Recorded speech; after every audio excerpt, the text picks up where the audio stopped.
Assalamualaikum, selamat sore. Jumpa lagi ngopi bareng bersama Ujang Rawing. Masih Andum Kawruh. Andum Kawruh kali ini adalah bagaimana kita cipta hidup sehat. Kita nih sekarang ini kan banyak orang nih banyak keluhan ya, dan nggak pernah mikir badan kita nih. Nah, kalau badan kita tidak terurus ya sakit. Makanya sekarang ada Andum Kawruh, bagaimana pola hidup sehat sebenarnya dengan pemahaman Ujang Rawing. Hidup sehat menurut Andum Kawruh Ujang Rawing yaitu adalah dari mulai tidur, bangun, makan, aktivitas, semuanya tuh harus ada aturannya. Ya. Contoh gini, kita tidur, mungkin kan sekarang ini banyak orang yang tidur kemalaman atau begadang sehingga dia bangun kesiangan, menjadikan kurang sehat. Kenapa lesu? Kenapa bisa begitu? Karena peredaran darah mereka nggak lancar. Jadi bagaimana hidup sehat di sini? Yaitu adalah begini. Misalkan kita kalau bangun tidur diusahakan mulet. Mulet itu kalau bahasa Sunda mungkin nguliat. Ya. Tapi di saat bangun tidur kita nggak boleh buru-buru misalkan lari atau ambil sarapan segala macam, jangan. Kita bangun tidur, duduk dulu kira-kira 2 atau 3 menit. Nah, terus baru mulet ya. Muletnya kayak kucing gini, lurus, atau misalkan kita sambil diri lurus begini kayak kita ruku gini, nah kuatin ya. Kalau udah kuat, nah ini kalau ini lurusin. Nah, kalau udah lurus sambil hati kita mencipta ini, mencipta aku waras ya. Aku waras. Artinya aku sehat gitu ya. Nah, setelah itu setelah selesai bangun tidur, mandi, baru kita sarapan, duduk, baru aktivitas.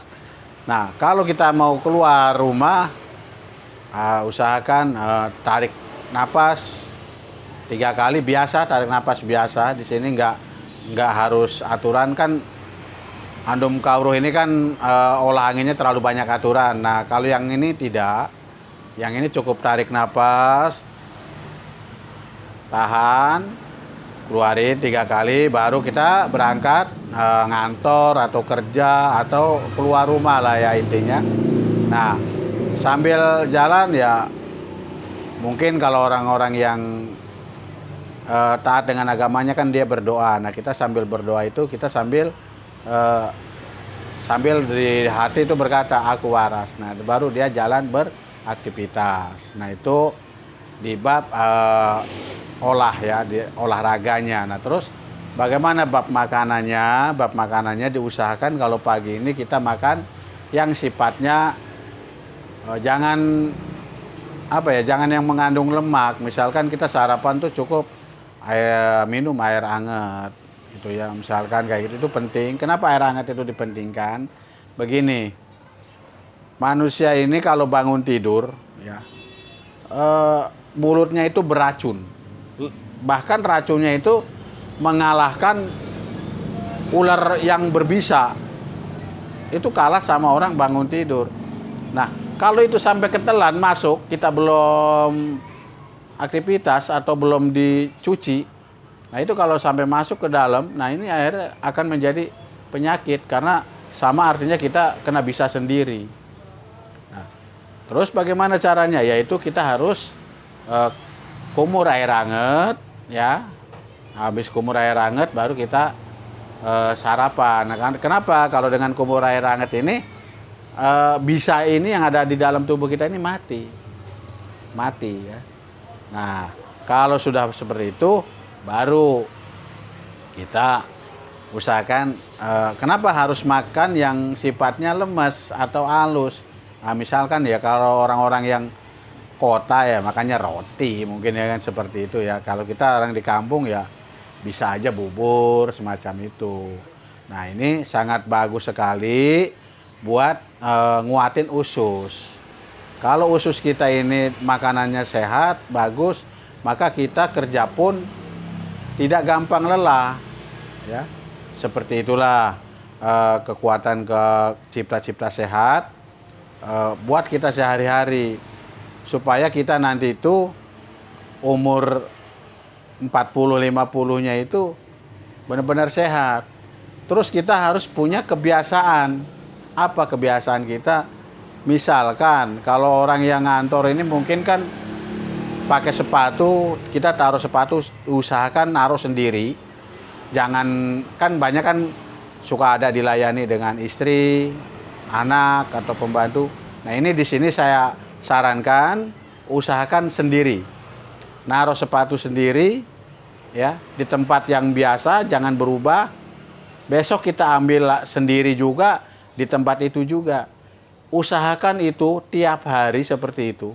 Jangan dirubah. Kenapa? Itu untuk melatih kita supaya tidak cepat pikun atau pelupa. Ya. Karena kita kalau berantakan, biasa berantakan, cepat pikun, cepat tua. Nah, akhirnya ya penyakit timbulnya di dalam diri kita. Ya seperti itu. Nah, seperti itulah kira-kira jawaban bab kesehatan. Bagi yang mau bertanya, silakan. Ya, tadi pas lagi ngulet kita bilang aku waras. Apakah ini semacam sugesti ataukah apa itu, Bang Ujang? Di sini bukan sugesti. Ini kalau sugesti itu kan lebih arah kepada keyakinan, dan keyakinan ini lebih arah kepada lebih arah kepada ketidakpastian lah, langkah-langkah yang kurang pasti miturut organ tubuh kita.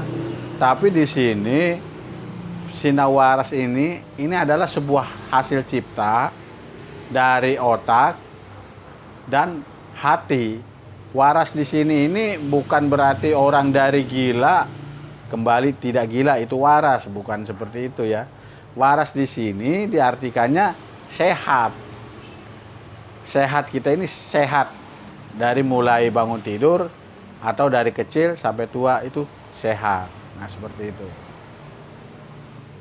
Jadi penting sekali kita untuk bilang waras seperti itu ya.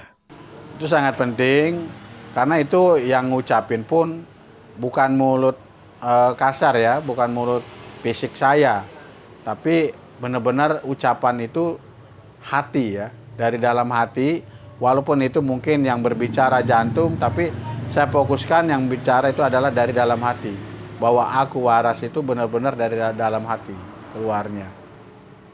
Semisalnya kalau kita lagi nggak enak badan tuh, apakah kita ngomong waras juga nggak bertentangan tuh, Bang? Kalau misalkan kita lagi meriang atau kurang sehat, kenapa kita bisa seperti itu? Karena ini kurang sinkronnya ada sebuah makanan atau pola tubuh kita yang kurang sinkron, akhirnya membuat kita menjadi tersendat, menjadi penyakit, atau karena pola hidup kita yang tidak pas atau terlalu lelah, banyak berpikir, stres, urat saraf kita terganggu, akhirnya kita bisa menimbulkan meriang.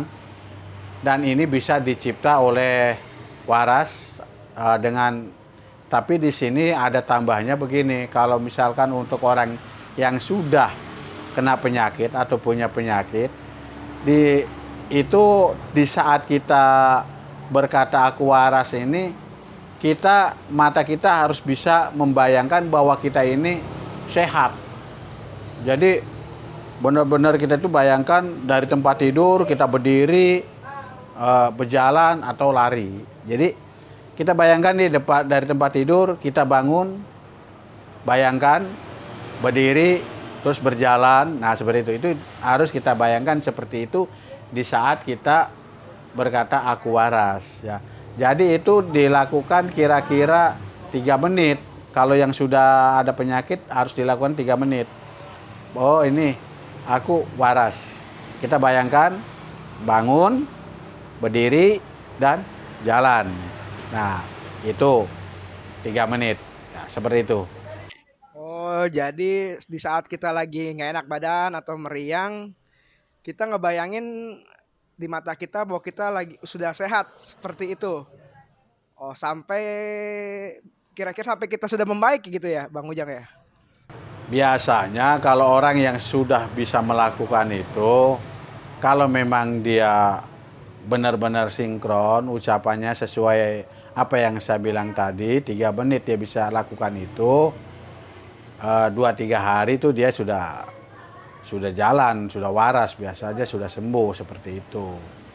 Cuman kadang-kadang kan halangannya seperti ini, di mana di saat kita meriang ini kan ada organ tubuh kita memang yang benar-benar sakit dan terganggu, dan dia ini yang terganggu kalau kita paksa ajak ke sehat dia nggak mau, selalu melawan. Contoh gini, ada orang sakit kepala, kita kasih tahu obatnya, itu kalau obat yang cocok biasanya mau minumnya males.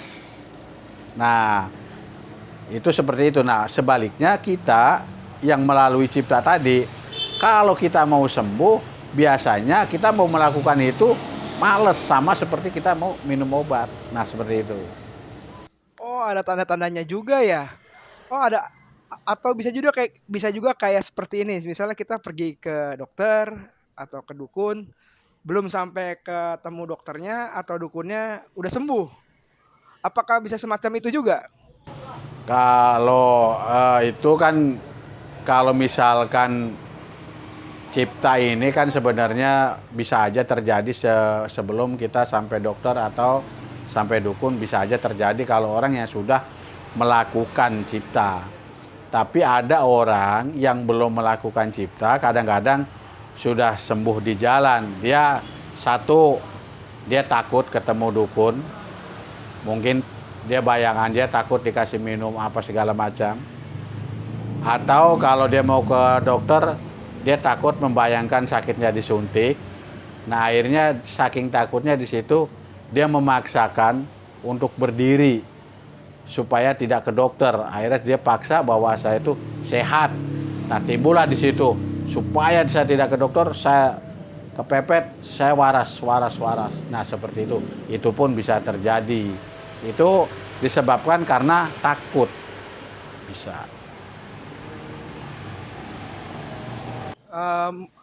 Ada pendapat kalau dibilang tubuh itu bisa menyembuhkan dirinya sendiri.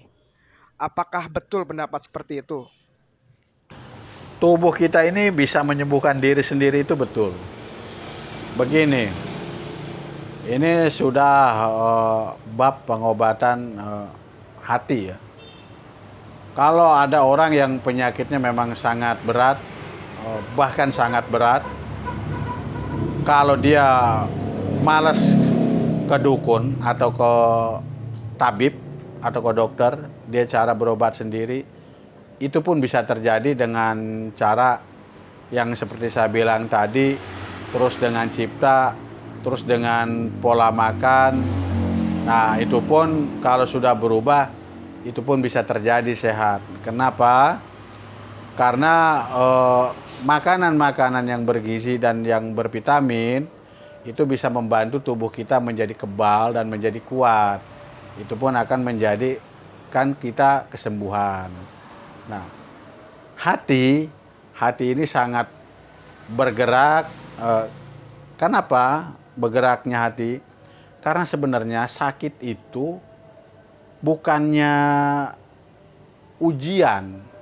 Ya, kalau sakit itu bukan ujian atau bukan suatu halangan.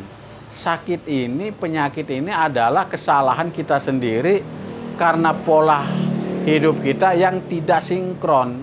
Akhirnya timbul penyakit. Ada salah satu organ tubuh yang dipaksa di luar kemampuan yang lain sehingga menimbulkan penyakit. Contoh seperti ini.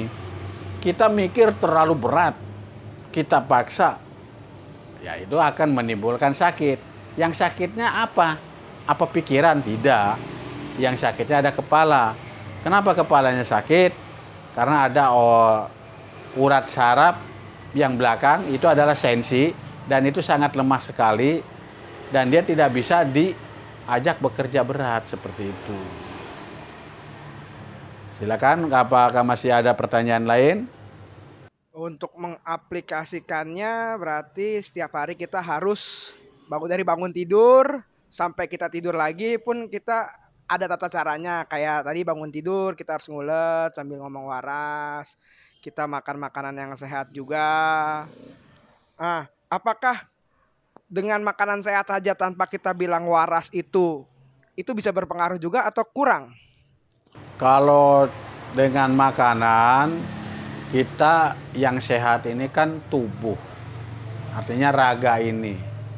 Nah, kalau misalkan tubuh kita sehat, tapi perasaan kita tidak sehat, sama juga akan bisa menimbulkan penyakit. Kenapa? Kalau penyakit yang dari luar, itu yang dalam tidak akan sakit. Tapi kalau penyakit yang dari dalam, yang sakit, luar otomatis akan ke bawah sakit. Nah, sehat yang dari dalam itu adalah sehat yang dari rasa dan perasaan. Artinya ucapan kita harus bagus, perasaan kita harus bagus. Nah, kalau perasaan kita tidak pernah dilatih bagus, akhirnya nanti akan ketutup oleh makanan yang kotor. Nah, ya, seperti itu. Makanya perlu sehat itu dari dalam lebih penting daripada sehat dari luar. Bisa dibilang seperti pada umumnya sehat jasmani dan rohani ya, Bang? Ya, seperti itu. Sehat jasmani dan rohani itu sangat penting. Cuman kan banyak kan orang tahu cuma nyebutin jasmani apa, rohani apa. Buktinya dia sehat, habis olahraga, tahu-tahu sampai rumah banyak juga. Kena angin duduk, jatuh, langsung mati. Banyak juga atlet yang seperti itu. Nah, itu artinya ya raganya aja sehat tapi batinnya tidak. Nah, seperti itu.